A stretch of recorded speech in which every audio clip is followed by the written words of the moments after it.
നമസ്കാരം, സിറ്റി ന്യൂസിലേക്ക് സ്വാഗതം. കണ്ണൂരിൽ റോഡ് തടസ്സപ്പെടുത്തി CPM സമരം. കാർഗിൽ യോഗശാല റോഡിലാണ് പോസ്റ്റ് ഓഫീസ് ഉപരോധം സംഘടിപ്പിച്ചത്. 4 വരി റോഡിൽ പന്തൽ കെട്ടിയും കസേര നിരത്തിയുമായിരുന്നു സമരം. വഴി തടഞ്ഞതിൽ കണ്ണൂർ ടൗൺ പോലീസ് കേസെടുത്തു. ജയിൽ പോകാൻ ആഗ്രഹിക്കുന്നുവെന്നായിരുന്നു പോലീസ് നടപടിയിൽ ജയരാജന്റെ പ്രതികരണം. ജുഡീഷ്യറിയോടുള്ള ബഹുമാനമെല്ലാം നിലനിർത്തിക്കൊണ്ട് പറയട്ടെ,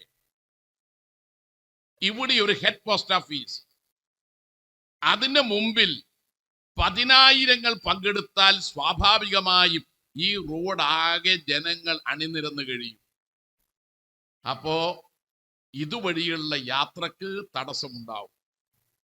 യാത്രാ മാർഗങ്ങൾ വേറെയുണ്ട്, ഹെഡ് പോസ്റ്റ് ഓഫീസ് വേറെയില്ല.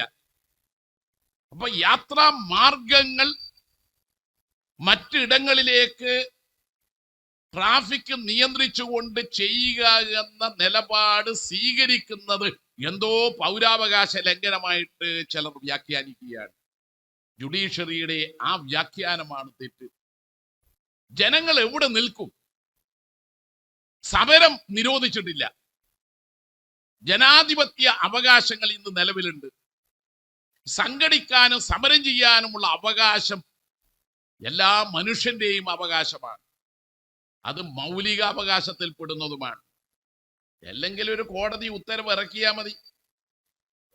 കടലിൽ ഖനനത്തിനുള്ള കേന്ദ്ര ഗവൺമെന്റിന്റെ പുതിയ ഉത്തരവ്, നിയമ ഭേദഗതി അത് റദ്ദാക്കിയാൽ മതി. കേസ് എടുക്കുന്നതിന് പിന്നാലെ നോട്ടീസ് കിട്ടിയെന്നും മടക്കി പോക്കറ്റിലാക്കിയെന്നും CPM ജില്ലാ സെക്രട്ടറി MV ജയരാജൻ പ്രതികരിച്ചു. 10,000 പങ്കെടുത്താൽ വഴി തടസ്സപ്പെടുമെന്നും ചൂടുകാലത്ത് ജയിലിൽ പോകാൻ ആഗ്രഹിക്കുന്നുവെന്നുമായിരുന്നു MV ജയരാജന്റെ പ്രതികരണം. യാത്രയ്ക്ക് വഴി വേറെയുണ്ട്, ഹെഡ് പോസ്റ്റ് ഓഫീസ് വേറെയില്ല. കോടതി വിചാരിച്ചാൽ സമരം ആവശ്യമില്ല. കേന്ദ്രം കേരളത്തിന് സഹായം നൽകണം എന്ന് കോടതി ഉത്തരവിട്ടാൽ മതി. മാധ്യമങ്ങൾ ജഡ്ജിമാരെ പ്രകോപിപ്പിക്കാൻ എല്ലാം പകർത്തിയിട്ടുണ്ട്. ഇങ്ങനെയൊന്ന് പറഞ്ഞത് ചാനലുകാർ വാർത്തയാക്കിയതിനെ തുടർന്നാണ് ജയിലിൽ കഴിയേണ്ടി വന്നത്. ഈ ചൂടുകാലത്ത് ഇനിയും ജയിലിൽ പോകാൻ ആഗ്രഹിക്കുന്നു. വഴി തടഞ്ഞതിന് പോലീസ് നോട്ടീസ് തന്നിട്ടുണ്ട്. അത് മടക്കി പോക്കറ്റിൽ ഇട്ടിട്ടുണ്ടെന്നും ജയരാജൻ പറഞ്ഞു. News desk, city news.